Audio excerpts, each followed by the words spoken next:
এখানে ইসকন অথবা ইসকনের সাথে সম্পৃক্ত অনেকেই এখানে জড়িয়ে পড়েছেন এবং এছাড়াও বাংলাদেশের একটা বড় জনগোষ্ঠীর ভিতরে এক ধরনের চাপ উত্তেজনা কাজ করতেছে। তো আমরা বলতেছি যে আমরা গভর্নমেন্টের পক্ষ থেকে যিনি নিহত হয়েছেন তার সেই বিষয়ে যে মামলা চলমান আছে, মামলা দুটি মামলা হয়েছে, আরও মামলা হওয়ার কথা রয়েছে এবং গ্রেপ্তার চলমান রয়েছে এবং ওখানে সরকার উদ্যোগ নিয়েছে যাতে কোনো রকম যারা এখানে পারপেট্রেটরস আছে তারা যেন কোনোভাবে ছাড় না পায়। এছাড়াও এখানে এই উদ্ভূত পরিস্থিতিতে বাংলাদেশে যে ধরনের সাম্প্রদায়িক বিশৃঙ্খলা তৈরিতে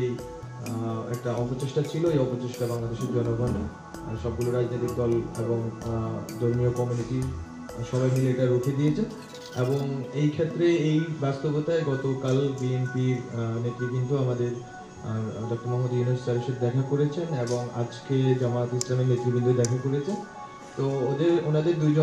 দুটি দল থেকে আমরা যেটা বক্তব্য পেয়েছি সেটা হচ্ছে মূলত এক ধরনের সামগ্রিক ঐক্য এবং বাংলাদেশের অখণ্ডতা এবং সার্বভৌমত্ব রক্ষার্থে জাতীয় স্বার্থে সবাইকে ঐক্যবদ্ধ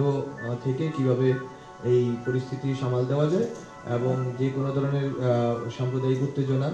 এবং উগ্রতা কিভাবে রুখে দেওয়া যায়, উন্মত্ততা কিভাবে রুখে দেওয়া যায়, এই সম্বন্ধে সকলের সহযোগিতা ডক্টর মোহাম্মদ ইউনূস কামনা করেছেন।